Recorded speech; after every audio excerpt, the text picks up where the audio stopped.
ਸਤਨਾਮ ਸ਼੍ਰੀ ਵਾਹਿਗੁਰੂ ਸਾਹਿਬ JIO. ਪਰਮ ਸਨਮਾਨਿਓ ਗੁਰੂ ਰੂਪ ਗੁਰੂ ਖਾਲਸਾ ਸਾਧ ਸੰਗਤ ਜੀ, ਵਾਹਿਗੁਰੂ ਜੀ ਕਾ ਖਾਲਸਾ ਵਾਹਿਗੁਰੂ ਜੀ ਕੀ ਫਤਿਹ। ਇੱਕ ਵਾਰੀ ਸਿੱਧ ਸੱਚੇ ਪਾਤਸ਼ਾਹ ਧੰਨ ਸ਼੍ਰੀ ਗੁਰੂ ਨਾਨਕ ਦੇਵ ਜੀ ਨੂੰ ਕਹਿਣ ਲੱਗੇ ਕਿ ਆਪ ਜੀ ਦੇ ਕਹਿਣ ਅਨੁਸਾਰ ਜੀਵ ਨੂੰ ਕਰਮ ਫਲ ਜ਼ਰੂਰ ਭੋਗਣਾ ਪੈਂਦਾ ਹੈ, ਨਾਮ ਬਗੈਰ ਗਤੀ ਨਹੀਂ ਹੈ। ਪਰੰਤੂ ਫਿਰ ਵੀ ਵੇਖਣ ਵਿੱਚ ਆਉਂਦਾ ਹੈ ਕਿ ਲੋਕ ਤੀਰਥਾਂ ਉੱਪਰ ਇਸ਼ਨਾਨ ਕਰਕੇ ਪੁੰਨਦਾਨ ਆਦਿ ਕਰਮ ਕਰਦੇ ਹਨ। ਆਪ ਜੀ ਦੇ ਇਸ ਬਾਰੇ ਕੀ ਵਿਚਾਰ ਹਨ? ਉੱਤਰ ਵਿੱਚ ਸਤਿਗੁਰੂ ਜੀ ਫਰਮਾਉਂਦੇ ਹਨ, ਤੀਰਥ ਤਪ ਦਇਆ ਦਤ ਦਾਨ। ਹੇ ਸਿੱਧ ਪੁਰਸ਼ੋ, ਜੇਕਰ ਕੋਈ ਵਿਅਕਤੀ ਤੀਰਥਾਂ ਦੀ ਯਾਤਰਾ ਅਤੇ ਇਸ਼ਨਾਨ ਕਰੇ, ਰਾਜਸੀ ਤਾਮਸੀ ਸਾਤਕੀ ਤਪੱਸਿਆ ਕਰੇ। ਜਿਵੇਂ ਕਈ ਮਤ ਐਸੇ ਹਨ ਜੋ ਮੂੰਹ ਤੇ ਪੱਟੀ ਬੰਨ੍ਹ ਕੇ ਰੱਖਦੇ ਹਨ ਕਿ ਕੋਈ ਜੀ ਮੂੰਹ ਦੇ ਅੰਦਰ ਜਾ ਕੇ ਮਰ ਨਾ ਜਾਵੇ, ਐਸੀ ਦਇਆ ਧਾਰਨ ਕਰੇ ਅਤੇ ਕਿਸੇ ਕਾਮਨਾ ਨੂੰ ਪੂਰਨ ਕਰਨ ਵਾਸਤੇ ਦਾਨ ਦੇਣਾ ਕਰੇ, ਜਾਂ ਕਹਿ ਲਓ ਬਗਲੇ ਦੀ ਨਿਆਈ, ਇੰਦਰੀਆਂ ਨੂੰ ਪਖੰਡ ਮਾਤਰ ਦਮਨ ਕਰੇ, ਪਰੰਤੂ ਅੰਦਰੋਂ ਵਿਕਾਰਾਂ ਦੀ ਇੱਛਾ ਰੱਖਦਾ ਹੋਵੇ, ਤਥਾ ਆਪਣੀ ਮਿਹਰ ਛੱਡ ਕੇ ਹੋਰਨਾਂ ਦੀ ਮਿਹਰ ਕਰਨ ਰੂਪ ਦਾਨ ਕਰੇ। ਜੇ ਕੋ ਪਾਵੈ ਤਿਲ ਕਾ ਮਾਨ। ਜੇਕਰ ਕੋਈ ਇਹ ਸਾਰੇ ਸਾਧਨ ਕਰ ਲਵੇ ਤਾਂ ਉਹ ਤਿਲਕ ਜਿੰਨਾ ਮਾਣ ਜਾਂ ਸਤਕਾਰ ਪਾਉਂਦਾ ਹੈ, ਬਹੁਤਾ ਨਹੀਂ। ਅਥਵਾ ਜੇਕਰ ਕੋਈ ਤੀਰਥਾਂ 'ਤੇ ਜਾ ਕੇ ਇਹ ਸਾਧਨ ਕਾਮਨਾ ਦੇ ਸਹਿਤ ਕਰੇ, ਤੀਰਥਾਂ ਦੀ ਧਰਤੀ ਪਵਿੱਤਰ ਹੋਣ ਕਰਕੇ ਵੀ ਉਹ ਥੋੜ੍ਹੇ ਸਾਧਨਾਂ ਦਾ ਵੀ ਬਹੁਤ ਫਲ ਪ੍ਰਾਪਤ ਕਰਦਾ ਹੈ। ਸਾਧ ਸੰਗਤ ਜੀ, ਇੱਕ ਵਾਰ ਅਕਬਰ ਬਾਦਸ਼ਾਹ ਕੋਲ ਇੱਕ ਜੋਸ਼ੀ ਆਇਆ। ਅਕਬਰ ਨੇ ਪੁੱਛਿਆ ਕਿ ਜੋਸ਼ੀ ਜੀ, ਸੁਣਨ ਵਿੱਚ ਆਉਂਦਾ ਹੈ ਕਿ ਮਨੁੱਖ ਨੂੰ ਜੋ ਵੀ ਹੁਣ ਪ੍ਰਾਪਤ ਹੋਇਆ ਹੈ, ਇਹ ਉਸਦੇ ਪਿਛਲੇ ਕਰਮਾਂ ਵਿੱਚ ਪੁੰਨਾਂ ਕਰਕੇ ਹੀ ਹੈ। ਮੈਂ ਪਿਛਲੇ ਜਨਮ ਵਿੱਚ ਕਿਹੜਾ ਪੁੰਨ ਕਰਮ ਕੀਤਾ ਸੀ ਜਿਸ ਦੇ ਫਲ ਕਰਕੇ ਮੈਨੂੰ ਇਤਨਾ ਵੱਡਾ ਰਾਜ ਭਾਗ ਪ੍ਰਾਪਤ ਹੋਇਆ ਹੈ।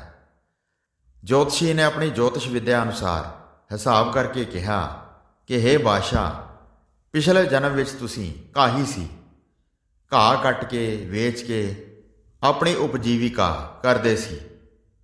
ਇੱਕ ਦਿਨ ਆਪ ਘਾਹ ਵੇਚ ਕੇ ਆ ਰਹੇ ਸੀ। ਉਸ ਦਿਨ ਕੁਰੂਕਸ਼ੇਤਰ ਵਿਖੇ ਸੂਰਜ ਗ੍ਰਹਿਣ ਦਾ ਬਹੁਤ ਵੱਡਾ ਮੇਲਾ ਲੱਗਿਆ ਹੋਇਆ ਸੀ। ਉਸ ਵੇਲੇ ਬਹੁਤ ਸਾਰੇ ਲੋਕ ਸਰਬੰਸ ਦਾਨ ਦੇ ਰਹੇ ਸੀ। ਤਦ ਆਪ ਜੀ ਨੇ ਇੱਕ ਬ੍ਰਾਹਮਣ ਤੋਂ ਪੁੱਛਿਆ ਕਿ ਇਸ ਦਾ ਕੀ ਫਲ ਹੈ। ਬ੍ਰਾਹਮਣ ਨੇ ਕਿਹਾ ਕਿ ਜੋ ਇਸ ਸਮੇਂ ਸਰਬੰਸ ਦਾਨ ਕਰ ਦਿੰਦਾ ਹੈ, ਉਹ ਅਗਲੇ ਜਨਮ ਵਿੱਚ ਰਾਜ ਕਰਦਾ ਹੈ। ਉਸ ਵੇਲੇ ਤੁਸੀਂ ਵਿਚਾਰ ਕੀਤਾ ਕਿ ਮੇਰੇ ਕੋਲ ਤਾਂ ਰੰਬਾ ਹੈ, ਪੱਲੀ ਹੈ, ਮੇਰਾ ਤਾਂ ਇਸ ਵੇਲੇ ਇਹੋ ਹੀ ਸਰਬੰਸ ਹੈ। ਚੰਗਾ ਹੋਵੇਗਾ ਜੇਕਰ ਮੈਂ ਇਹ ਦਾਨ ਕਰ ਦਿਆਂ। ਉਸ ਵੇਲੇ ਇੱਕ ਅਤਿਅੰਤ ਗਰੀਬ ਬ੍ਰਾਹਮਣ ਗਊ ਲਈ ਫਿਰਦਾ ਸੀ। ਗਊ ਪੇਟੋਂ ਭੁੱਖੀ ਸੀ। ਘਾਹ ਖੋਦਣ ਲਈ ਬ੍ਰਾਹਮਣ ਕੋਲ ਰੰਬਾ ਨਹੀਂ ਸੀ ਤਾਂ ਜੋ ਘਾਹ ਖੋਦ ਕੇ ਗਊ ਨੂੰ ਪਾ ਦਿੰਦਾ। ਬ੍ਰਾਹਮਣ ਉਸ ਵੇਲੇ ਇਸ ਗੱਲੋਂ ਲਾਚਾਰ ਸੀ। ਤੁਸੀਂ ਉਸ ਨੂੰ ਪੁੱਛਿਆ ਕਿ ਜੇਕਰ ਮੈਂ ਰੰਬਾ ਅਤੇ ਪੱਲੀ ਤੁਹਾਨੂੰ ਦਾਨ ਵਿੱਚ ਦਿਆਂ ਤਾਂ ਆਪ ਲੈ ਲਵੋਗੇ? ਤਾਂ ਪੰਡਿਤ ਨੇ ਕਿਹਾ ਕਿ ਕਿਉਂ ਨਹੀਂ, ਲੈ ਲਵਾਂਗਾ। ਮੇਰੀ ਗਾਂ ਭੁੱਖੀ ਹੈ, ਮੈਨੂੰ ਇਸ ਵੇਲੇ ਰੰਬੇ ਅਤੇ ਪੱਲੀ ਦੀ ਸਖਤ ਜ਼ਰੂਰਤ ਹੈ। ਤੁਸੀਂ ਉਸ ਵੇਲੇ ਤੀਰਥ ਉੱਪਰ ਇਹ ਵਸਤਾਂ ਖੁਸ਼ੀ ਨਾਲ ਦਾਨ ਕਰ ਦਿੱਤੀਆਂ। ਪੁਰਬ ਦਾ ਸਮਾਂ ਸੀ। ਤੀਰਥ ਉੱਪਰ ਕੀਤੇ ਹੋਏ ਉਸ ਦਾਨ ਦਾ ਫਲ ਆਪ ਜੀ ਨੂੰ ਇਹ ਰਾਜ ਪ੍ਰਾਪਤ ਹੋਇਆ ਹੈ। ਫਿਰ ਅਕਬਰ ਨੇ ਪੁੱਛਿਆ ਕਿ ਉਸ ਦਾ ਜਨਮ ਮੁਸਲਮਾਨਾਂ ਦੇ ਘਰ ਕਿਉਂ ਹੋਇਆ ਹੈ। ਤਾਂ ਜੋਸ਼ੀ ਨੇ ਦੱਸਿਆ ਕਿ ਜਿਸ ਜਗ੍ਹਾ ਖੜ ਕੇ ਤੁਸੀਂ ਦਾਨ ਦਿੱਤਾ ਸੀ, ਉਹ ਧਰਤੀ ਪਵਿੱਤਰ ਨਹੀਂ ਸੀ। ਹੇਠਾਂ ਮੱਝ ਦਾ ਕਰੰਗ ਦੱਬਿਆ ਹੋਇਆ ਸੀ। ਇਸ ਗੱਲ ਦਾ ਬਾਦਸ਼ਾਹ ਨੂੰ ਯਕੀਨ ਨਾ ਆਇਆ। ਤ੍ਰਿਕਾਲਦਰਸ਼ੀ ਜੋਸ਼ੀ ਨੇ ਨਾਲ ਜਾ ਕੇ ਬਾਦਸ਼ਾਹ ਨੂੰ ਉਹ ਜਗ੍ਹਾ ਦਿਖਾਈ ਜਿੱਥੇ ਖੜ ਕੇ ਉਸਨੇ ਦਾਨ ਦਿੱਤਾ ਸੀ। ਬਾਦਸ਼ਾਹ ਨੇ ਮਜ਼ਦੂਰ ਲਗਾ ਕੇ ਉਸ ਜਗ੍ਹਾ ਦੀ ਖੁਦਾਈ ਕਰਵਾਈ ਤਾਂ ਉੱਥੋਂ ਦੱਬਿਆ ਹੋਇਆ ਮੱਝ ਦਾ ਕਰੰਗ ਮਿਲਿਆ। ਇਹ ਸਾਰਾ ਕੁਝ ਦੇਖ ਕੇ ਬਾਦਸ਼ਾਹ ਨੂੰ ਯਕੀਨ ਆ ਗਿਆ। ਇਸ ਪ੍ਰਕਾਰ ਤੀਰਥਾਂ ਉੱਪਰ ਮਨ ਦੀ ਖੁਸ਼ੀ ਨਾਲ ਕੀਤੇ ਹੋਏ ਦਾਨ ਦਾ ਫਲ ਅਧਿਕ ਪ੍ਰਾਪਤ ਹੁੰਦਾ ਹੈ। ਭਾਵ ਤੀਰਥਾਂ ਉੱਪਰ ਦਾਨ ਕਰਨ ਨਾਲ ਮਨ ਭਰ ਫਲ ਪ੍ਰਾਪਤ ਹੁੰਦਾ ਹੈ। ਪਰੰਤੂ ਫਿਰ ਵੀ ਜੇਕਰ ਫਲ ਦਾ ਮਾਣ ਪ੍ਰਾਪਤ ਕਰ ਵੀ ਲਿਆ ਤਾਂ ਉਹ ਮਾਣ ਤਿਲਕਾ ਯਾਨੀ ਕਿ ਤਿਲਕਣ ਵਾਲਾ ਹੀ ਮਾਣ ਹੈ, ਭਾਵ ਉਹ ਸਦਾ ਕਾਇਮ ਰਹਿਣ ਵਾਲਾ ਨਹੀਂ ਹੈ। ਅੰਤ ਵੇਲੇ ਅਕਬਰ ਬਾਦਸ਼ਾਹ ਵੀ ਖੇ ਹੀ ਹੋ ਗਿਆ। ਹੋਰ ਵੀ ਅਨੇਕਾਂ ਰਾਜੇ ਨੌਖ ਵਰਗੇ ਜੋ ਇੰਦਰ ਦੀ ਪਦਵੀ ਤੋਂ ਸੱਪ ਬਣ ਕੇ ਡਿੱਗਿਆ ਅਤੇ ਰਾਜੇ ਜੁਜਾਤੀ ਵਰਗੇ ਆਦਿ। ਦਾਨ ਪੁੰਨ ਦਾ ਫਲ ਸਮਾਂ ਪਾ ਕੇ ਨਾਸ ਹੋ ਜਾਂਦਾ ਹੈ, ਤਦ ਜੀਵ ਪਛਤਾਵਾ ਕਰਦੇ ਹਨ। ਰਾਜੇ ਜੁਜਾਤੀ ਨੇ ਇੰਦਰ ਦੀ ਪਦਵੀ ਦੀ ਇੱਛਾ ਕਰਕੇ ਤੀਰ ਦੀ ਦੂਰੀ ਤੇ ਜੱਗ ਕੀਤੇ, ਭਾਵ ਉਹ ਆਪਣੇ ਧਨੁੱਖ ਤੇ ਰੱਖ ਕੇ ਤੀਰ ਛੱਡਦਾ ਸੀ। ਜਿੱਥੇ ਜਾ ਕੇ ਤੀਰ ਡਿੱਗਦਾ ਸੀ ਉੱਥੇ ਹੀ ਉਹ ਜੱਗ ਬੇਦੀ ਗੱਡ ਕੇ ਜੱਗ ਕਰਦਾ ਸੀ। ਇੰਨੇ ਸਾਰੇ ਜੱਗ ਕਰਨ ਦਾ ਫਲ ਸਦਕਾ ਉਸ ਨੂੰ ਇੰਦਰ ਦੀ ਪਦਵੀ ਪ੍ਰਾਪਤ ਹੋ ਗਈ। ਇਸ ਗੱਲੋਂ ਦੁਖੀ ਹੋ ਕੇ ਇੰਦਰ ਨੇ ਆਪਣੇ ਗੁਰੂ ਬ੍ਰਹਸਪਤ ਕੋਲ ਬੇਨਤੀ ਕੀਤੀ ਕਿ ਰਾਜੇ ਜੁਜਾਤੀ ਨੇ ਮੇਰਾ ਸਿੰਘਾਸਨ ਖੋਹ ਲਿਆ ਹੈ, ਕਿਰਪਾ ਕਰਕੇ ਮੇਰਾ ਰਾਜ ਮੈਨੂੰ ਦਿਵਾਓ। ਤਾਂ ਗੁਰੂ ਬ੍ਰਹਸਪਤ ਨੇ ਸਮਝਾਉਂਦਿਆਂ ਕਿਹਾ ਕਿ ਤੂੰ ਰਾਜੇ ਦੇ ਕੋਲ ਜਾ ਕੇ ਉਸ ਦੀ ਵਡਿਆਈ ਕਰ ਕਿ ਆਪ ਬੜੇ ਧਰਮੀ ਰਾਜੇ ਹੋ ਅਤੇ ਆਪ ਨੇ ਬਹੁਤ ਪੁੰਨ ਦਾਨ ਕੀਤੇ ਹਨ। ਇਹ ਸੁਣ ਕੇ ਰਾਜਾ ਹੰਕਾਰ ਵਿੱਚ ਆ ਕੇ ਆਪਣੇ ਕੀਤੇ ਪੁੰਨਾਂ ਦਾ ਵਰਣਨ ਕਰੇਗਾ, ਜਿਸ ਨਾਲ ਉਸਦੇ ਸਾਰੇ ਪੁੰਨ ਨਸ਼ਟ ਹੋ ਜਾਣਗੇ। ਇੰਦਰ ਨੇ ਰਾਜੇ ਜੁਜਾਤੀ ਕੋਲ ਜਾ ਕੇ ਉਸ ਦੀ ਉਪਮਾ ਕੀਤੀ। ਹੰਕਾਰ ਵਿੱਚ ਆ ਕੇ ਰਾਜੇ ਨੇ ਆਪਣੇ ਪੁੰਨਾਂ ਦਾ ਆਪ ਹੀ ਵਰਣਨ ਕਰਨਾ ਸ਼ੁਰੂ ਕਰ ਦਿੱਤਾ, ਜਿਸ ਕਾਰਨ ਰਾਜੇ ਦੇ ਸਾਰੇ ਪੁੰਨ ਫਲ ਨਸ਼ਟ ਹੋ ਗਏ। ਉਸ ਨੂੰ ਸਵਰਗ ਤੋਂ ਧਰਤੀ ਉੱਪਰ ਸੁੱਟ ਦਿੱਤਾ ਗਿਆ। ਉਹ ਨੀਮਖਾਰ ਤੀਰਥ ਉੱਪਰ ਡਿੱਗਾ। ਜਿੱਥੇ ਉਹ ਡਿੱਗਾ ਉੱਥੇ ਉਸਦੇ ਦੋਹਤਰੇ ਤਪ ਕਰ ਰਹੇ ਸਨ।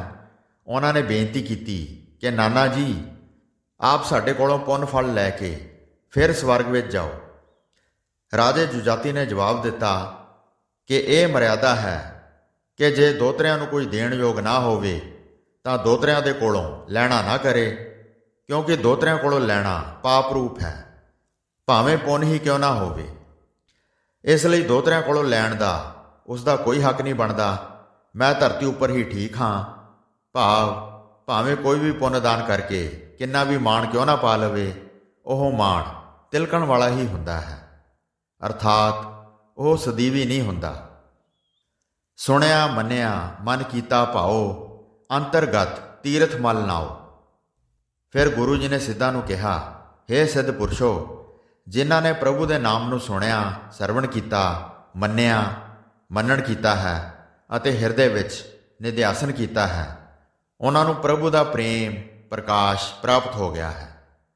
ਉਹਨਾਂ ਨੂੰ ਅੰਦਰੋਂ ਹੀ ਆਤਮ ਰੂਪੀ ਤੀਰਥ ਦੀ ਗਤੀ ਪ੍ਰਾਪਤ ਹੋ ਜਾਂਦੀ ਹੈ ਅਤੇ ਉਸ ਵਿੱਚ ਉਹ ਮਲ ਕੇ ਨਹਾਉਂਦੇ ਹਨ।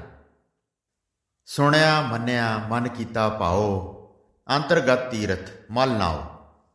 ਪਰ ਜਿਸ ਮਨੁੱਖ ਨੇ ਅਕਾਲ ਪੁਰਖ ਦੇ ਨਾਮ ਵਿੱਚ ਸੁਰਤ ਜੋੜੀ ਹੈ, ਜਿਸ ਦਾ ਮਨ ਨਾਮ ਵਿੱਚ ਪਤੀਜ ਗਿਆ ਹੈ ਅਤੇ ਜਿਸ ਨੇ ਆਪਣੇ ਮਨ ਵਿੱਚ ਅਕਾਲ ਪੁਰਖ ਦਾ ਪਿਆਰ ਜਮਾਇਆ ਹੈ, ਉਸ ਮਨੁੱਖ ਨੇ ਮਨ ਨੂੰ ਆਪਣੇ ਅੰਦਰਲੇ ਤੀਰਥ ਵਿੱਚ ਮਲ ਕੇ ਇਸ਼ਨਾਨ ਕਰ ਲਿਆ ਹੈ, ਭਾਵ ਉਸ ਮਨੁੱਖ ਨੇ ਆਪਣੇ ਅੰਦਰ ਵਸ ਰਹੇ ਅਕਾਲ ਪੁਰਖ ਵਿੱਚ ਜੁੜ ਕੇ ਚੰਗੀ ਤਰ੍ਹਾਂ ਆਪਣੇ ਮਨ ਦੀ ਮੈਲ ਲਾ ਲਈ ਹੈ। ਸਭ ਗੁਣ ਤੇਰੇ ਮੈਂ ਨਾਹੀ ਕੋਏ, ਵਿਣ ਗੁਣ ਕੀਤੇ ਭਗਤ ਨਾ ਹੋਏ। ਮੇਰੇ ਵਿੱਚ ਕੋਈ ਸ਼ਕਤੀ ਨਹੀਂ ਕਿ ਮੈਂ ਤੇਰੇ ਗੁਣ ਗਾ ਸਕਾਂ, ਇਹ ਸਭ ਤੇਰੀਆਂ ਹੀ ਵਡਿਆਈਆਂ ਹਨ। ਹੇ ਅਕਾਲ ਪੁਰਖ, ਜੇ ਤੂੰ ਆਪ ਆਪਣੇ ਗੁਣ ਮੇਰੇ ਵਿੱਚ ਪੈਦਾ ਨਾ ਕਰੇ ਤਾਂ ਮੈਥੋਂ ਤੇਰੀ ਭਗਤੀ ਨਹੀਂ ਹੋ ਸਕਦੀ। ਸਵਸਤਾਥ ਬਾਣੀ ਬਰਮਾਓ, ਸਤ ਸੁਹਾਣ ਸਦਾ ਮਨ ਚਾਓ। ਹੇ ਨਿਰੰਕਾਰ, ਤੇਰੀ ਸਦਾ ਜੈ ਹੋਵੇ। ਤੂੰ ਆਪ ਹੀ ਮਾਇਆ ਹੈ, ਤੂੰ ਆਪ ਹੀ ਬਾਣੀ ਹੈ, ਤੂੰ ਆਪ ਹੀ ਬ੍ਰਹਮਾ ਹੈ, ਭਾਵ ਇਸ ਸ੍ਰਿਸ਼ਟੀ ਨੂੰ ਬਣਾਉਣ ਵਾਲੇ ਮਾਇਆ, ਬਾਣੀ ਜਾਂ ਬ੍ਰਹਮਾ ਤੇਥੋਂ ਵੱਖਰੀ ਹਸਤੀ ਵਾਲੇ ਨਹੀਂ ਹਨ, ਜੋ ਲੋਕਾਂ ਨੇ ਮੰਨ ਰੱਖੇ ਹਨ।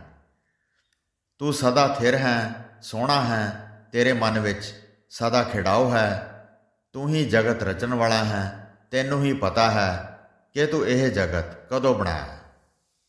ਸੋ ਇਸ ਪ੍ਰਕਾਰ ਸੱਚੇ ਪਾਤਸ਼ਾਹ ਧੰਨ ਸ਼੍ਰੀ ਗੁਰੂ ਨਾਨਕ ਦੇਵ ਜੀ ਨੇ ਸਿੱਧਾਂ ਦੇ ਪ੍ਰਸ਼ਨਾਂ ਦਾ ਉੱਤਰ ਦੇ ਕੇ ਉਹਨਾਂ ਦੇ ਸ਼ੰਕੇ ਨਿਵਰਤ ਕੀਤੇ। ਹੋਈਆਂ ਭੁੱਲਾਂ ਚੁੱਕਾਂ ਦੀ ਖਿਮਾ ਬਖਸ਼ਣੀ ਜੀ। ਦਾਸ ਨੂੰ ਆਗਿਆ ਦਿਓ। ਵਾਹਿਗੁਰੂ ਜੀ ਕਾ ਖਾਲਸਾ, ਵਾਹਿਗੁਰੂ ਜੀ ਕੀ ਫਤਿਹ।